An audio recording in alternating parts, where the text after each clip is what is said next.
Haute fréquence. Les petites histoires des religions. Lauriane Rapin, bonsoir. Bonsoir Fabien. Alors ce dimanche qui est celui de Pâques, vous nous proposez un sujet de circonstance. Vous êtes allé à la rencontre d'un compatriote qui vit dans un monastère en Italie. Oui, il s'agit de frère Matthias Wirtz, moine à Bauzé depuis 20 ans. Alors la communauté de Bauzé, vous nous faites un petit Wikipédia minute. Volontiers, c'est une jeune communauté en fait. Elle a été fondée dans les années 60 et elle accueille des catholiques bien sûr, mais aussi des protestants et des orthodoxes et des hommes comme des femmes. Donc ça c'est pas le modèle banal, donc une communauté mixte et écuménique, mais ce sont de vrais moines. Oui Fabien, oui, comme dans les ordres traditionnels, ils font vœu de célibat, de pauvreté et d'obéissance. D'accord. Alors et qu'est-ce qui vous a intéressé dans le parcours de ce frère en particulier ? Eh bien, je me suis demandé comment un jeune roman protestant, journaliste de profession, journaliste dans la presse locale, a pu s'intéresser à une existence comme celle-là. Et comment ce même homme voyait sa vie actuelle à notre époque. Et donc vous avez profité du week-end des Rameaux, donc le week-end dernier, pour le rencontrer dans le Piémont, donc à Bauzé. J'imagine qu'il devait être en plein préparatif des fêtes de Pâques. En effet, et il se trouve que frère Matthias est responsable du chant au monastère, chant qui est très important dans la vie de la communauté, et nous le retrouvons maintenant en train de faire répéter des chants de la Semaine Sainte à 3 sœurs, et vous l'entendrez, il est encore en train de se familiariser à la présence de mon micro. Est-ce qu'il prend pas à distance, ton micro, il n'y a pas un tel objectif? Non. Dunque, avete quelli nuovi? Sì. Di venerdì santo mattina? No, Di domani. Santa domani. No, pensavo di fare... Beh, leggiamo quello al testo nuovo, poi tutt'al più sappiamo cambiare una parola, penso. Sì. Va bene.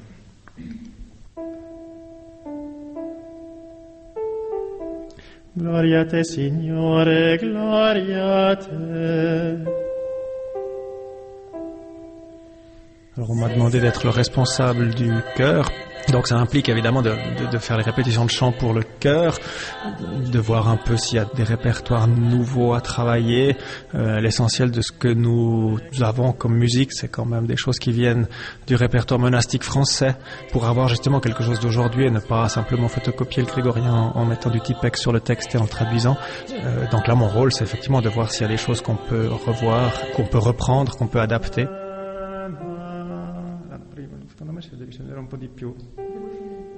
Hai ricevuto l'acclamazione del tuo popolo. Et puis il y a aussi toute la partie plus technique d'essayer d'aider les frères et les sœurs à chanter, qui est évidemment aussi une manière d'entrer dans la vie communautaire. Enfin, la disponibilité à cet apprentissage en communauté, ça indique aussi quelque chose de la disponibilité à entrer dans cette forme de vie et dans cette forme d'expression. Justement, la musique est importante pour l'expression de la foi, pour l'expression de la prière, et en particulier aussi pour l'expression commune. Quand on est ensemble 3 fois par jour à l'église, ensemble qu'on chante avant tout, et donc apprendre à chanter, ça veut aussi dire apprendre à se mettre à l'unisson avec tous les autres.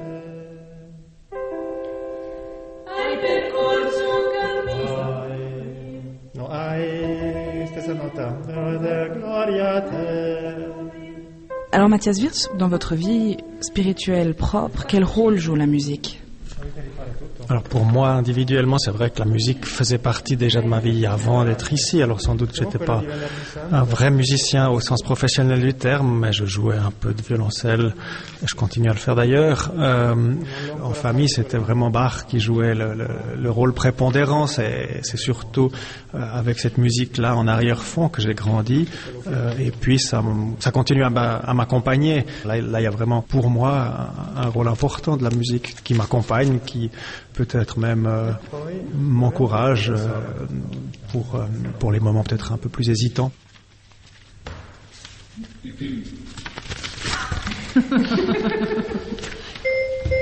Questo era meglio. Sì, no, certo.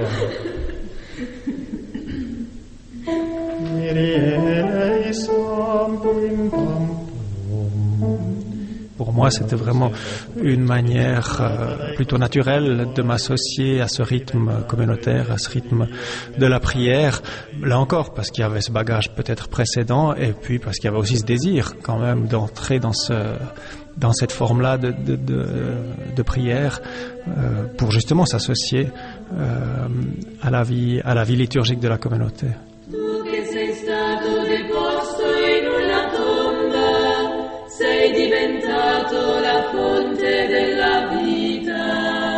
Sœur Raffaella vient de Venise. Elle est membre de la communauté depuis plus de 40 ans. Elle était donc là quand frère Mathias est arrivé en 1999. Elle m'en a parlé dans un réfectoire du monastère juste après un repas.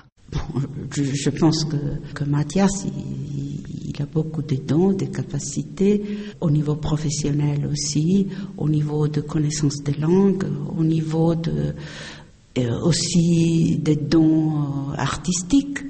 Donc c'est une richesse humaine très grande et une finesse aussi. Voilà, je pense que ça, on le ressent. On lui demande beaucoup aussi. On lui demande de prendre sur lui le boulot du chant liturgique. Donc ça, c'est au niveau de responsabilité communautaire, c'est quelque chose de, je pense, pas tellement facile pour lui. Non. Il doit aussi sortir de sa tradition, chercher notre liturgie, notre chant, et on lui demande ça. Mais peut-être le fait qu'il a un autre point de vue, ça apporte sans doute une richesse. La richesse, c'est un appel à une fidélité. On accueille un frère d'une autre tradition qui recherche, qui demande à vivre l'évangile avec un appel spécifique. Est-ce que nous, on est capable de répondre? Voilà. C'était sœur Raffaella, nous sommes au monastère de Bosé dans le Piémont en Italie. Elle parlait donc de frère Mathias Wirtz, un Vaudois qui s'est installé là-bas il y a une vingtaine d'années. Alors on l'a entendu, Noriane Rapin, chaque nouveau moine qui arrive est perçu comme à la fois un cadeau et un défi pour la communauté.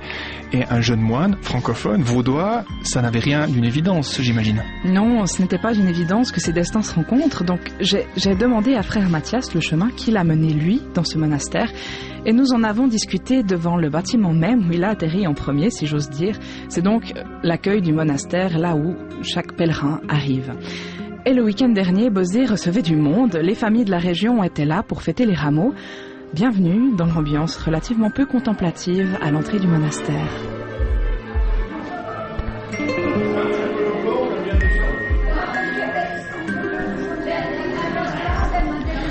Alors frère Mathias, nous sommes maintenant devant l'accueil de la communauté. Quand on arrive à Bosé, qui est un petit hameau au milieu des arbres, c'est la première chose qu'on voit, c'est le premier bâtiment qu'on voit. Et nous sommes à l'extérieur, sur un banc. Nous voyons d'au loin les baraquements où vous vivez, vous les moines. Alors justement, Mathias Wirtz, comment est-ce que vous êtes arrivé ici?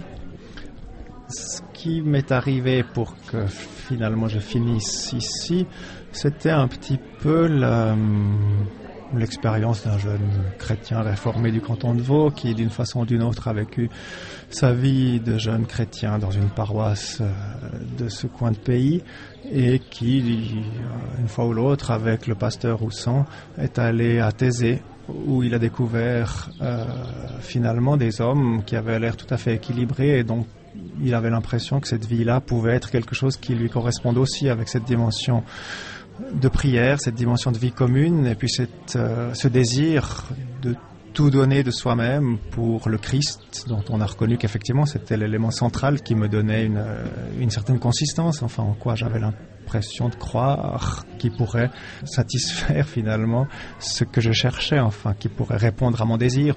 Alors c'est à travers l'expérience d'avoir vu des hommes qui semblaient épanouis que j'ai senti cette possibilité aussi pour moi, en me disant est-ce que ça pourrait pas aussi être un cheminement qui me correspond, où je pourrais me sentir à l'aise, où je pourrais vivre cette dimension de foi qui était centrale effectivement pour moi.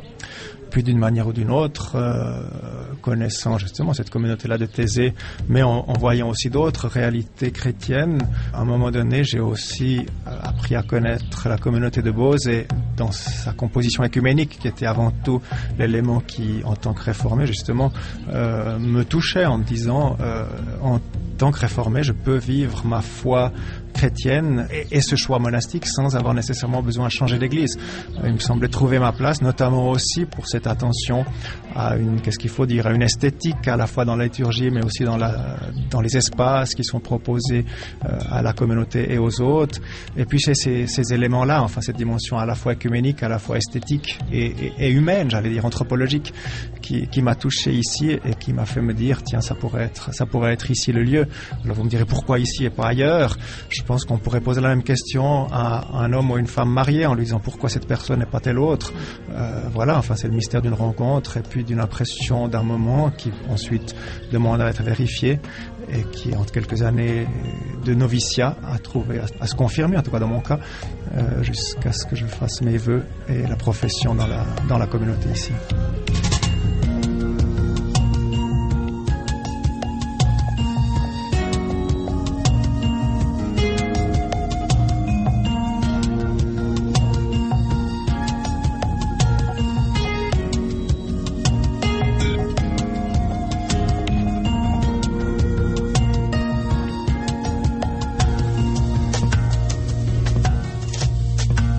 Qu'est-ce qui a été le plus dur en arrivant ?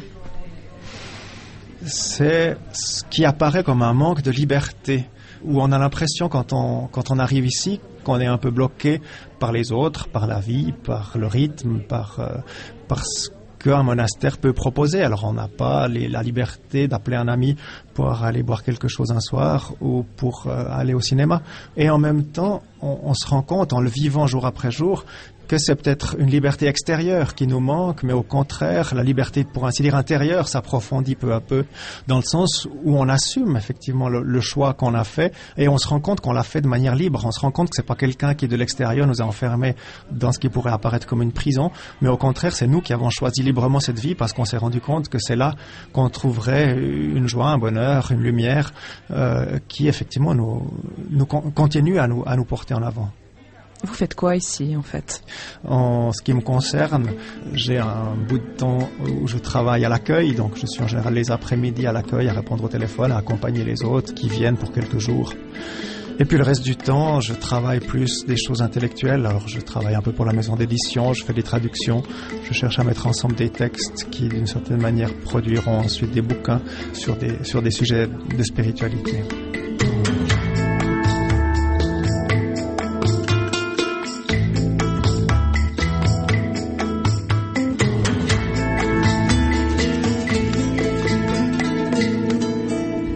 Est-ce que ce serait juste de dire que la vie en communauté monastique, c'est un concentré de vie en société ? On pourrait dire ça. On pourrait dire qu'une communauté monastique comme la nôtre, en particulier dans sa composition mixte et écuménique, donc dans sa pluralité, dans sa diversité, c'est vraiment un petit laboratoire, je pense, de ce qu'on peut vivre en société. Alors vous me direz, mais vous êtes tous des gens qui croyaient la même chose et qui vous rassemblez parce que vous ressemblez. Il y a quelque chose de cela, mais en même temps, à force de vivre les uns avec les autres, on se rend compte que humainement, on a vraiment des différences qui sont assez importantes. Et donc apprendre à vivre avec ces différences, apprendre finalement aussi à aimer ce qui nous frappe, ce qui nous heurte chez l'autre, c'est quelque chose peut-être qui pourrait être un enseignement aussi pour l'Église, pour les églises, pour la société, dans laquelle souvent on s'arrête à ce qu'on aime de prime abord, sans apprendre à s'approcher des autres dans leurs différences. Et de ce point de vue-là, l'expérience qu'on fait ici, c'est justement quelque chose qui pourrait aussi être un modèle, entre guillemets, sans vouloir se prétendre à des exemples, mais enfin un modèle de ce qu'une société heureuse et équilibrée pourrait proposer de manière plus générale. Le choix du célibat, c'est quelque chose qui interroge beaucoup à présent. C'est un choix qui paraît assez fort. C'est vrai qu'une vie communautaire comme la nôtre est d'une certaine manière aussi un désir de vivre quelque chose de l'ordre de ce qu'on espère à la fin des temps, où il n'y aura plus ni homme ni femme, selon les mots de l'Évangile, où justement il n'y aura plus cette capacité ou cette nécessité de se marier, mais où chaque personne sera elle-même pleinement en face de celui qui l'a créée. Et le célibat qu'on vit, nous, maintenant, ici, est d'une certaine manière une image de cette réalité. Alors, on la vit de manière tout à fait imparfaite et de manière tout à fait partielle, parce qu'on reste des personnes humaines, et puis qu'on a des attaches, et puis qu'on a des désirs, et puis qu'on a des préférences, etc. Mais d'une certaine manière, le choix du célibat, c'est un peu cette utopie de l'au-delà, qui, d'une certaine manière, pourrait être déjà un peu créée ici. Et peut-être que, de ce sens-là, ça nous permet aussi d'accueillir de manière plus libre toute autre personne, quelle qu'elle soit, parce que justement, on a su mettre un peu au second plan les différentes attaches qui, d'un point de vue humain, nous conditionnent. C'était Mathias Wirtz, un moine à Bauzé. À votre micro, Norien Rapin. Alors, on entend les mots qu'il utilise pour décrire son parcours, naturel et spontané, le parcours vers cette vie. C'est vraiment comme ça qu'il faut se l'imaginer ? Alors personnellement, je me suis demandé s'il n'y avait pas eu une phase de transition difficile entre sa carrière de journaliste et sa vie monacale. On écoute sa réponse. Alors frère Mathias, nous sommes en train de nous promener dans les jardins de la communauté. Vous avez la chance ici à Bauzé d'être au milieu de la nature, de ne voir absolument aucune civilisation. On voit les montagnes au loin, les arbres qui commencent à mettre leurs feuilles du printemps. Alors avant, vous étiez journaliste, Mathias Wirtz, vous étiez dans un métier au cœur du monde, et maintenant vous êtes moine, vous êtes en retrait. Est-ce que vous avez fait le grand écart ? Je n'ai pas l'impression, dans ma perception des choses, au moment où les choses se sont faites, c'était vraiment tout à fait naturel. Les choses se sont présentées de manière très immédiate. J'avais pas l'impression d'abandonner quelque chose pour m'ouvrir à quelque chose d'autre. Alors bien sûr qu'il y avait un passage et puis une transition. En même temps, c'était vraiment pas l'impression d'abandonner quelque chose d'ouvert pour quelque chose de fermé ou quelque chose d'extroverti pour quelque chose d'introverti, etc. Mais c'était vraiment dans ma compréhension des choses, une manière d'approfondir finalement ce que je faisais déjà auparavant. Alors c'est vrai qu'ici on n'a pas exactement le même type de rapport au monde extérieur, mais en même temps on n'est pas complètement coupé du monde. On reçoit quand même 25 000 hôtes chaque année, ce qui représente quand même une portion d'humanité non indifférente. De plus, on est d'une certaine manière en relation avec les autres, si ce n'est de manière immédiate, du moins de manière justement médiate, à travers par exemple la prière, où on se souvient effectivement de ceux ailleurs qui ont d'autres manières de vivre, d'autres situations de détresse ou de joie. Et donc de ce point de vue-là, on n'est pas complètement coupé du monde. Et c'est peut-être là justement aussi où il y a un rapport entre notre situation en marge pour vivre mieux la relation avec les autres, qui était aussi un petit peu l'attitude qu'on pourrait avoir, je pense, dans une rédaction de journaliste où justement on n'est pas exactement on n'est pas au centre, mais on est un petit peu dans un point d'observation critique extérieur où on voit aussi l'ensemble du monde en y jetant un regard peut-être plus critique que celui que nous on a ici en tant que moine et monial. Je crois qu'effectivement cette dimension d'une position un peu en retrait avec un regard sur la réalité qui nous entoure peut d'une certaine manière être semblable dans les deux cas. Donc finalement pour vous, c'est pas tellement le point d'observation qui a changé, c'est le regard. Plus que le regard, je dirais que c'est vraiment ce que je fais ensuite du regard que je porte sur les situations qui changent. C'est-à-dire que je continue de voir les choses. Peut-être que je ne vois pas les mêmes parce que je n'ai pas les mêmes outils d'information. Mais je continue de voir les choses. Et au lieu ensuite de faire une observation critique qui est ensuite transmise à l'ensemble de ceux pour lesquels je travaille, en l'occurrence si j'étais journaliste pour les auditeurs, les téléspectateurs, les lecteurs, etc., je remets entre les mains de ce même autre, de ce Dieu, ces situations-là justement avec une attention, avec une bienveillance qui était peut-être pas celle immédiatement que j'aurais pu avoir quand j'étais journaliste. Dans le journalisme, on doit transmettre et on associe plutôt la vie monastique au silence. Est-ce qu'à ce niveau-là, vous avez aussi changé de vie ?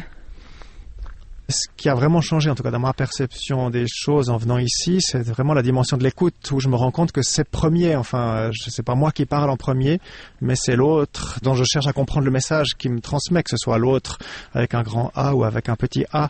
Donc tous les matins, on prend 1 heure pour écouter la parole en lisant l'écriture. Et là, c'est vraiment une école pour approfondir cette dimension de l'écoute et pour se rendre compte du poids que la parole ou les paroles peuvent avoir dans la communication. Ça se traduit ensuite aussi dans la communication quotidienne, où finalement, si on reste attentif et si on reste dans cette modalité que la méditation des Écritures nous amène à avoir, ça transforme aussi notre communication avec les hommes et les femmes qui nous entourent. Enfin, on apprend aussi à mieux écouter ce que les autres nous disent et à mieux leur parler, à mieux communiquer avec eux.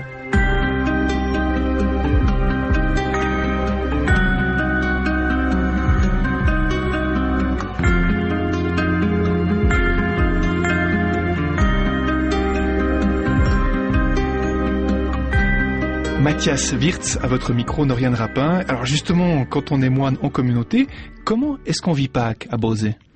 Eh bien, en communauté, justement. À Bauzé, la liturgie est très imagée. J'ai rencontré Mathias dans l'église de la communauté juste après l'office des rameaux, dimanche dernier. Alors imaginez-vous, c'est un grand bâtiment, très simple, presque un peu rustique, avec des murs blancs et un plafond en bois.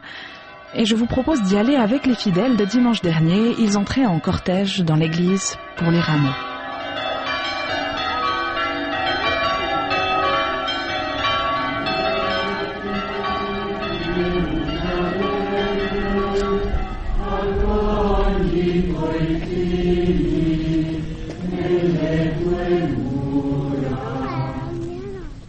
Dans une vie communautaire comme celle qu'on vit à Bauzé, comme dans bien d'autres lieux, ma foi, on n'est pas toujours à l'unisson, et puis il y a des tensions, il y a des conflits, il y a des oppositions, et puis ces choses-là, on peut les vivre si on y prête attention, comme des petites morts, comme un peu une condamnation qui nous est faite de la part des autres, qui sont sur notre chemin comme des embûches, et puis accepter cette mort et se rendre compte qu'on peut les dépasser, non pas comme la revanche de la vie sur la mort, mais au contraire comme le don que finalement Dieu fait. Et c'est, je crois, justement ça, Pâques. Enfin, c'est comme ça que moi je le vis. C'est justement cette lumière qui, après une semaine où on a chanté des lamentations insupportables pendant 4 ou 5 jours, où effectivement le psalmiste utilise des mots qu'on aurait de la peine nous-mêmes à utiliser dans notre prière, tout à coup quelque chose d'autre éclot. Et puis, des fois même, dans le déroulement de la semaine, on a l'impression qu'il faudrait continuer parce que c'est comme si c'était plus profond, comme si cette tension que la douleur permet de vivre était d'une certaine manière plus sérieuse, etc. Et puis, on a des fois l'impression, le samedi saint, le samedi soir, quand la veillée de Pâques commence, que cette lumière qui éclot, elle est fausse. Or, justement, enfin, c'est vraiment cet élément inattendu qui peu à peu peut apparaître, encore une fois, comme un don et non pas comme quelque chose que nous produisons.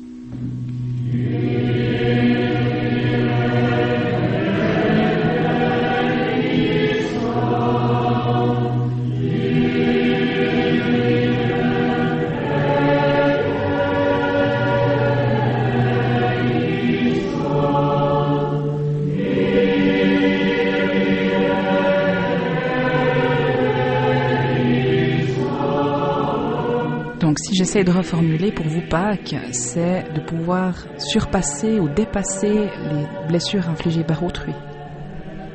Il y a de ça, alors je pense qu'il n'y a pas que ça. Ordinairement, on pense qu'après la vie, il y a la mort.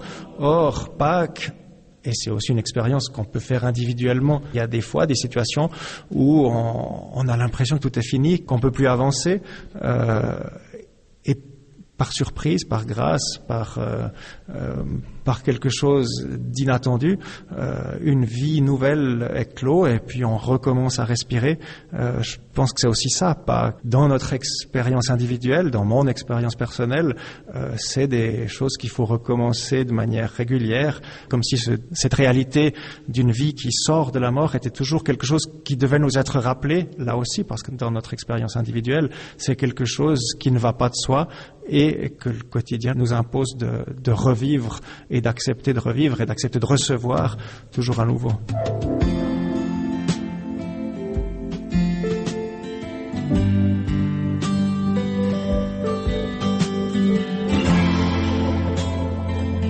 Justement, ce qui m'a frappé ce matin, c'était le fait que vous fassiez une procession avec les rameaux. C'est plus que rappeler des mots et puis un texte et puis une histoire, c'est la vivre. En effet, la liturgie fait vraiment vivre la réalité qu'on célèbre. C'est pas simplement une évocation comme ça, verbale, mais c'est vraiment, j'allais dire, plastique, ou en tout cas corporelle, où notamment puisque vous citiez les rameaux, où on suit vraiment le cheminement de Jésus, où tous ensemble, on marche depuis un lieu à l'extérieur de l'église jusqu'à l'intérieur, où il y a ce déplacement, ou même, pour faire vrai, on utilise des rameaux d'olivier qui donnent l'idée de cette assemblée qui salue son Seigneur, son Roi, qui entre dans la ville sainte. Et qu'est-ce que ça révèle en fait du sens de la fête, de la vivre et pas de la rappeler? Ça nous permet d'entrer complètement dans cette réalité-là. C'est plus seulement quelque chose d'extérieur, c'est plus l'histoire seulement de Jésus et de ses 12 disciples il y a 2000 ans, qui entrent dans Jérusalem, qui se fait condamner et puis qui meurt sur la croix, comme si c'était un peu extérieur à notre réalité. Par contre, le vivre de l'intérieur de manière physique, quasiment, en s'arrêtant sur chacun des moments que l'Évangile raconte, ça nous permet à nous de nous approprier finalement de ces épisodes, pour que ce ne soit pas juste des choses qu'on a lues dans un bouquin qu'on pourrait refermer à la fin de la célébration, mais c'est aussi quelque chose qui doit nous inspirer pour notre propre existence. Qu'est-ce que vous diriez à une personne qui ne fête pas Pâques ? Tout le monde a ce désir de quelque chose qui transforme finalement les situations qui semblent bloquées dans notre existence, dans nos relations, dans notre vie.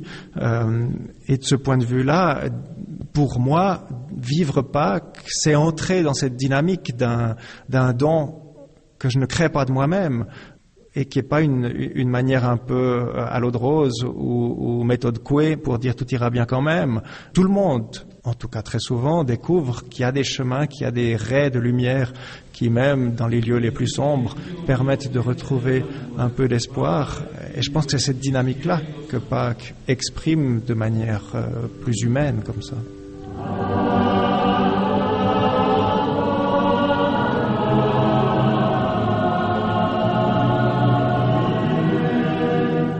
Matthias Wirtz, encore, donc frère à Bosé, en Italie. Ne reviendra pas, on a entendu, la vie en communauté, ça va pas de soi, il faut supporter les autres au quotidien. Après 20 ans, est-ce que ça n'est pas difficile, il n'y a pas un peu d'usure ? C'est justement ce dont nous avons parlé avant de nous quitter dimanche dernier, devant l'accueil du monastère, encore une fois. J'ai demandé s'il n'avait jamais eu de regrets. Écoutez plutôt. La dimension du regret, je pense qu'elle fait partie d'un cheminement comme ça. On se pose la question de manière un peu naïve au début, est-ce que je vais réussir à vivre dans ce cheminement-là toute mon existence? Et puis on se dit oui, bien sûr, il n'y a pas de raison. Je pense qu'on peut imaginer de manière un peu semblable des couples de jeunes amoureux qui, évidemment, de manière tout à fait idyllique, se diront ça va tenir toute notre vie, il n'y a pas de raison. Et puis il y a des moments dans l'existence où on se dit tiens, ça aurait quand même été plus sympathique d'être plus libre et puis de pouvoir prendre des vacances plus longues. Et donc, oui, il y a des fois des regrets. En même temps, pour les dépasser, il faut se souvenir que ces petits non, finalement, c'est que des petits non par rapport au grand oui qu'on a prononcé une fois pour toutes. Se souvenir, finalement, du pourquoi on a fait ce choix, on a dit ce oui une fois dans sa vie, ça permet de dépasser, finalement, ces moments d'épreuve, ces moments de doute, ces moments où on se dit, tiens, ça aurait été quand même mieux ailleurs. Et vraiment se souvenir qu'effectivement, malgré les moments peut-être de petite mort qu'on est obligé de vivre, il y a une vie plus grande qui est promise. Et puis effectivement, partager l'existence avec 80 autres personnes, avec les richesses que les autres ont, peut-être même aussi les aspérités, mais enfin en même temps, ça permet effectivement une expérience dont le quotidien nous permet de mesurer toujours la richesse. Une question peut-être un peu provocatrice, à quoi ça sert un moine ou une moniale finalement ? Je pense que ça sert à rien et c'est justement ça qui sert à quelque chose. C'est peut-être cette dimension de gratuité qu'on a oubliée dans une société qui met l'accent tellement sur une dimension commerciale, économique, marchande.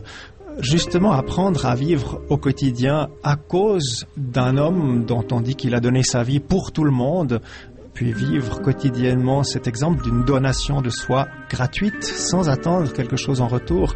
Est-ce que c'est pas justement ça, une espèce d'antidote dont notre société a besoin? Est-ce que dans ce sens-là, un monastère n'est pas un lieu justement qui, entre guillemets, sert, même s'il ne sert à rien?